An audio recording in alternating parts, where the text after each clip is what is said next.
Imagine your law firm automating all the work that you hate to do. Today's guest has done just that, and her name is Dorna Moini, and she is the CEO and founder of Gavel. You can find out more about Gavel at gavel.io. Gavel is a complete automation suite for lawyers, and it has two products: Gavel Workflows, which is rules-based automation, which we'll have a live demo of in just a few moments, and Gavel Exec, which is this generative AI assistant in Microsoft Word. So think of like a much more intelligent Clippy. Prior to starting Gavel, Dorna was an attorney at Sidley Austin and practiced for almost a decade. Dorna is also on the Legal Services Corporation Emerging Leaders Council and a member of LAFLA's advisory board. She was named an ABA Legal Rebel and a Fast Case 50 honoree. And she also teaches the Legal Innovations Lab at USC Law School. She joins us today from Southern California. Thanks for joining us today, Dorna. Thank you for having me, Hugo. Really great to be here. Yeah, for sure. So we rarely feature products. We only feature products where there's a lot of buzz with our clients, with our customer base. We've heard one recently that we featured was Hearsay, was automated text extraction. And that had a lot of buzz. We wanted to share it. This is another one. Gavel was another name that we heard in recent weeks, making waves within both solo and mid-sized law firms. So give us the elevator pitch, please, because we want to promote this. Yes, absolutely. So yeah, as you said, we're getting a ton of traction from particularly the small and mid-sized, small solo mid-sized firms who are a big base for us. And Gavel is an end-to-end automation suite. So we do everything from rules-based automation for your documents that may be template-based or form-based, all the way through our AI Copilot inside of Microsoft Word, which helps you with drafting, redlining, revising, analyzing documents. It really can do anything that you want to, and is trained by lawyers. So we know you're getting really good results. The workflow that I see on the homepage is taking intake to document creation. Like, what is a very common case study, like a use case rather, of a solo practitioner who uses this on the daily? Yeah, so what you described is really this end-to-end automation platform. So it's everything from the very first touch point with the customer, which may be you entering their data, or it may be an intake form that you're sending out to the customer. So a few of the really popular practice areas that we have are estate planning, anything transactional. We see this a little bit with the PI attorneys, family law, and then really a long tail of additional practice areas. But what they're doing at the very beginning is just gathering information. So everything they need to know about their client. They can send a Gavel link out to the client to fill out a questionnaire. Next step is that the documents will be automatically generated, either with a little bit of additional input from the lawyer, Sure. or just automatically based on rules that the lawyer has set up. Once the documents are generated, you have a lot of other options inside of Gavel's client portal to interact with the client. And then the second piece is our generative AI product, which is directly inside of Microsoft Word. And what that allows you to do is you can open up a Microsoft Word document of any of your documents, and you can ask it questions about your documents. You can have it redraft sections, and it understands the legal field and knows where to draw from clauses from. And then it also can redline. So that's a big feature of our AI Copilot inside of Microsoft Word, is it helps you redraft agreements, whether it's NDAs, complex lease agreements, fund formation documents, anything really you can think of that is mostly in the corporate transactional and real estate transactional work. That's awesome. So I know we have a demo queued up here. It's a couple-minute demo. So why don't you walk us through it, and we'll have JC pull it up on the screen here. So let's click play on this, and why don't you walk us through from the beginning, JC? And let's take a look at like what the platform looks like. Before we continue, a quick note and the only break you'll hear in today's episode. Most attorneys know they should be reaching Hispanic clients, but very few do it well. That's where we come in. At Abogados Now, we build authentic Spanish language campaigns that actually get you more cases and grow your practice. So, if you're looking for a new way to get more clients, book a call with our team today at abogadosnow.com. Now, let's get back to the episode. Perfect. So here you can see we have given it we have a lease agreement, and you can use this on any legal document, but we have a lease agreement and we've asked it to give us a description of the main issues inside of this lease agreement. So as you can see, it gave that narrative for us. And then now we've asked it to redline the agreement. So it's going through and it's redlining every single section that is favorable for your client because you've given it that information. And you can go in and you can select to see only the high priority issues. You can see my clicker at the very bottom, the low priority issues, the medium priority issues, all issues. And then it'll give you descriptions of exactly why it's making changes to each of those sections. So you see the description at the very top. You can show where it is in the document. And then you as the lawyer, you have 100% full control over what it changes and what it doesn't. And it's also learning from you. So every time that you accept a change or you reject a change, it is learning your preferences and your style so that it can get better and better over time. And that's one place where we think it's very, very important to give really high quality results in the legal field. In addition to this, you can see how it's adding these red lines. We have a feature called Playbooks. So we have a bunch of Gavel playbooks, which are playbooks that we've created with attorneys, alongside attorneys. I'm an attorney. Much of our team is attorneys. The rest of them are engineers. And what you can do is you can use one of these playbooks for a specific document type. And it has rules for things that it wants to catch and things that it will change every time. So you can say, I never agree, I never accept, a non-solicitation period more than 3 years, something like that. And you can customize these, I would imagine. Like you can customize those workbooks in the beginning of the Exactly. So what you just saw on the screen there was the Gavel playbooks, but here you just brought us to our next point. You can also create your own playbooks. You can either customize the Gavel ones or you can create your own playbook. And that's where you can set up rules. So you can set up rules that tell the system exactly what to check for every single time. It's like a checklist that you can then share with your team. So if you're reviewing a certain type of document every single time, you can make sure that your team is also on the same page, reviewing the same issues. Now, the next piece that I'm showing on this piece of the screen is projects. Projects are not only sharing rules and what you want it to look for in a document, but also loading project files. So here we've loaded a ton of different project files that we wanted to use as reference. Like, a lot of times people say, you're looking at, you interact with AI, but it doesn't actually know the database of documents that are most important to you as a lawyer. And so here, it's obviously trained by us, but then it also has information about the documents that are most important for you. Yeah. And it will make changes according to that. And then one other thing that I didn't show there is just redrafting and revising sections. So let's say you had we did show the redline functionality, but if you just had a certain section of your document where you wanted to say, I have a consulting agreement and now maybe it's for a media company, I could type in redraft this section for a media company, and then it'll give you suggestions throughout the document or to a particular portion that will revise that document for your needs. And that's particularly interesting and important where you don't already have a clause library of your own, or you don't have templates of your own for that particular area. It can really assist in being your right hand. Yeah, no, that's a great demo. And so like there's a ton of features where obviously you need to customize it to your firm. Like the PI firms that we've heard using it are using it for like demand packages. Another immigration firm that we're hearing is using this for like automating declarations, pursuant to like case types. And there's a ton of use cases here. You still have to calibrate and automate it. I'm curious, so like for a new user, what's like the onboarding process so that it starts to take shape where it can be used in the day-to-day? Like how many days, if not weeks, does it take for there to feel like there's some steady state there? Yeah, so it depends on what we just showed on the screen there is Gavel Exec, and that's our AI co-pilot in Word. And that product takes sometimes just like minutes for you to really realize that you're getting value out of it.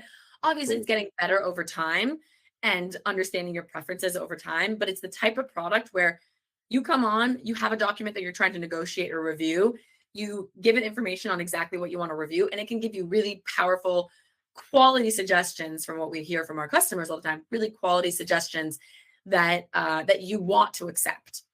Now, if you're building out the whole, we talked about the whole automation flow. If you're building out intake and you're building out your own templates, that's going to take a little bit longer because you're building out exactly the questions that you want. So that might take, a week or two to set all of that up, depending on how robust your workflow is. But the Microsoft Word Copilot takes oftentimes, we get people who sign up, use our free trial, and start a subscription within like an hour, sometimes 15 minutes. It Because seems like high value. We're talking about pricing starting in the 80s, $80 per month. On the high end, a few $100 a month. So we're not even talking, at least yet right now, for multiple seats like enterprise pricing. We're talking about some reasonable SaaS, some pretty competitive SaaS costs for the value you get out of it. And even a 2-week onboarding time, by comparison of 2 quarters worth of training with a legal assistant or someone to help you with documents, it's night and day. So the reluctance I've heard, not specific to Gavel though, it's just an AI in general. It's hallucinations, lack of engineering teams that care about quality assurance, safeguards, things of that nature. How do you respond to attorneys who are still kind of gun shy about AI in general? Yeah, great question. And I'll say a few things there. So one is our team is like, I'm a former practicing attorney, practiced for almost a decade. Our team is made up of lawyers and people who are legal professionals who really, really understand this field, and engineers who worked at places like Amazon and Microsoft and really, really understand how to build this technology. So we are building the highest quality work for the legal field and really, really domain specific. 2, we actually hire attorneys outside of our company to help us with making sure that the suggestions that we're making are ones that they would want to accept. So we are constantly internally just trying to figure out how we can increase the acceptance and approval rate of those suggestions that you saw on the side of the screen when we just showed the demo. We do have benchmarks internally. So we've created a variety of different documents that we then, every time we make updates, we check against the human attorney. And we say, is this doing it better than the human attorney? Is it doing it worse? Is it catching all of the issues that the human attorney caught? Or is it maybe over suggesting changes? Those are really, really important factors for us to really make sure that we are keeping those benchmarks realistic.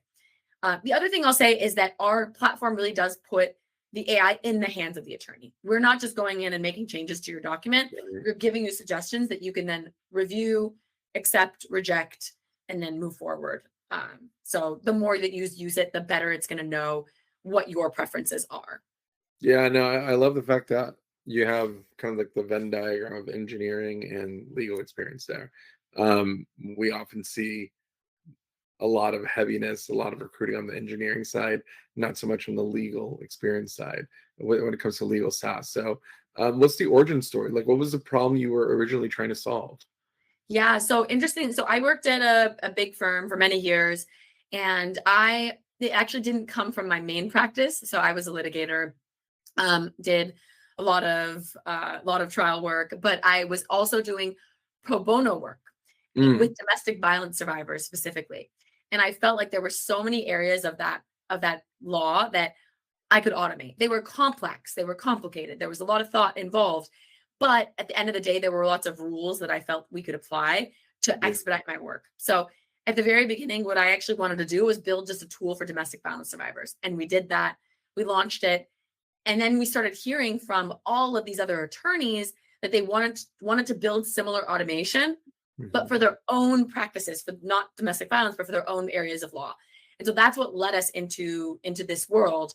And we have, we work with a lot of large firms as well. We have a lot of big name clients as well, but our bread and butter and where we really focus our effort and time is on the small, solo, mid-sized firms, where we feel like there just isn't as much market saturation of companies who are trying to serve that audience. And that's really a majority of the lawyers who work in the US, and they're the ones who are making a huge impact on who has access to legal services. So if we can provide the highest tier of legal technology to these firms, then that means that they're going to be able to provide the best service to the masses.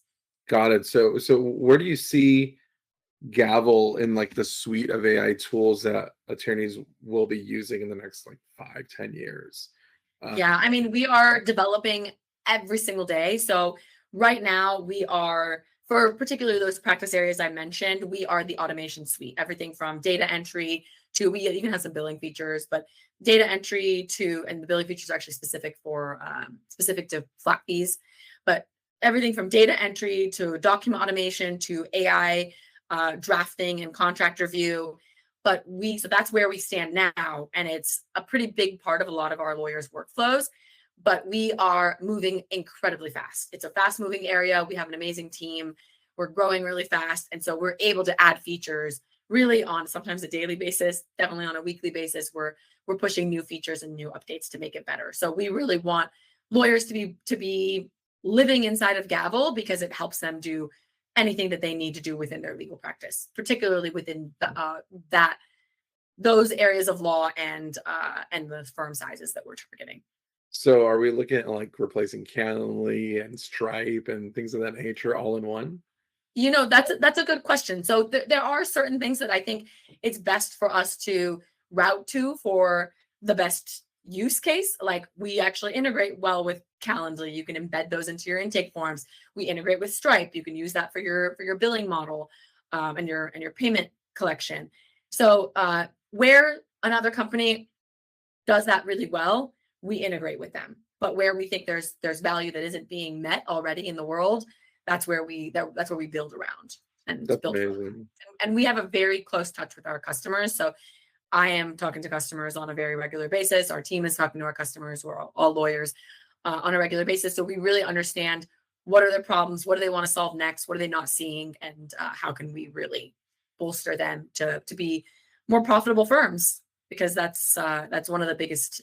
What's one of the biggest value adds that we provide is it's not all about efficiency. It's about amplifying the lawyer and helping them create a business model that is so powerful and so profitable that it doesn't matter that it shifted from what it was in 2010. Okay, that's great. So I am curious. I was talking to one of our clients like a week ago.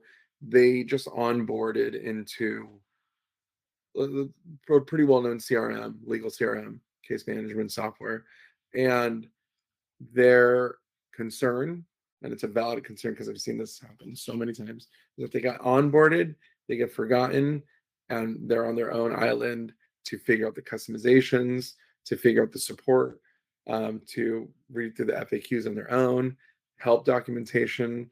How do you guys help your subscribers once they've been onboarded so that they feel confident in the customer support and just in support in general for changing the platform as the company grows? Very good question and a very important one for us. We have a whole team that's dedicated to customer support, and all of them are legal professionals. So they really understand Right. the legal field and can speak the language of our customers. From the very first day that we started this company, customer support was very important to us. Like I would respond to people's messages and calls at 2 a.m. if they called me at 2 a.m. But now, obviously, I'm not as much in the day-to-day of customer support, so we have our team handling that. But I still take a pass every day to see like who has messaged us, who is getting on support calls with us. You have unlimited support with us even after your trial period is up, even after you've been a customer for many years. And that's something we take very seriously. And I think our whole team takes it very seriously and personally because we know that a lot of the law firms who build on Gavel are making it a very central part of their legal system.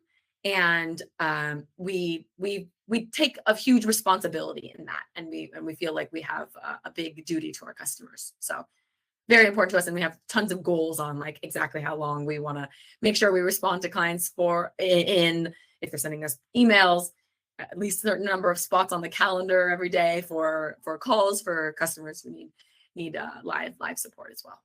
That's fantastic. So I last question here, and this is more of a philosophical one.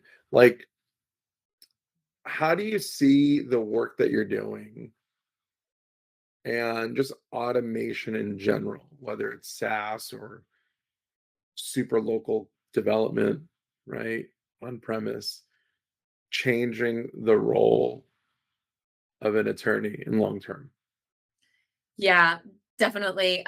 So I think there's a lot of talk about, will this do away with lawyers' jobs? And I think there are a few, there's like stats that I can share that I think are really interesting here. One is that 77% of legal services are not through a lawyer. So people are doing DIY services. They're trying to use online tools that exist, but they would have preferred oftentimes to have a lawyer because they want someone who they can trust. And so I think automation isn't going to replace lawyers, but it is going to change what it means to be one. And another good example and another good analogy here is the introduction of legal research databases decades ago. They didn't eliminate lawyers, but we're not spending time in the library anymore and opening up those books and finding those case sites. We're just spending our time on different pieces of the process. And there is so much legal work to continue to go around. If we can price our legal work in ways that really fit those models, whether that be flat fees or portfolio fees, there's so many success fees, there's so many different ranges of fee structures that we could apply to the legal field that enable lawyers to tap into the huge demand for legal services that is being unmet. And I'm not just talking about, I'm not talking about legal aid, which is something we care a lot about, but I'm actually talking about individuals who have disposable income that they want to throw at you lawyers. Yeah. And they just don't have $500 an hour to spend on an attorney. Right. So how can we use technology to meet the demand and also create more profitable firms for ourselves? Like I used to work on a billable hour. I'm not now working on a billable hour. I run a software company and it's a very different pricing model, but we scale with usage. And that's exactly what I think lawyers have in the future for them. That's great. Dorna, if anyone wants to sign up, please give us the pricing walkthrough, or how do people sign up, etc. Absolutely. So Gavel.io is our website. We have Gavel Workflows, which is our rules-based automation platform. And then we have Gavel Exec, which is our Microsoft Word add-in that is the Copilot inside of Microsoft Word. You can sign up directly on the website. You don't actually need to get on a demo with us, although we have as many demos as you'd like. So we really try to make it a frictionless process. You don't have to enter a credit card information in order to try it, because we really, really know that you will love it as soon as you get on. Pricing ranges from, depending on the product you're looking at, but it ranges from about $83 a month on an annual basis, and then sort of scales with users and different features that you might want to add onto there. A steal considering how much time we're shaving from productivity. Oh, absolutely. Yeah. I'm always shocked that lawyers wouldn't spend much more on many pieces of software because of the opportunity cost for that as well. Amazing. Dorna, thank you so much. And if anyone wants to be in touch with you directly, what's the best way to ask you a question or to send you a note? Yes, absolutely. I'm on all the social media channels. I am Dorna at Gavel, Dorna _at _Gavel. And I actually do 1-minute clips on socials where I talk about how lawyers are using technology. And so follow along there, and hopefully you'll learn something or request any topics you'd like to see. Awesome, Dorna. Thank you very much for joining today's show, and to our team for producing another great episode. Thank you very much. Until the next time, we'll see you at the next one. Thanks so much again. Thank you for having me, Hugo. For sure.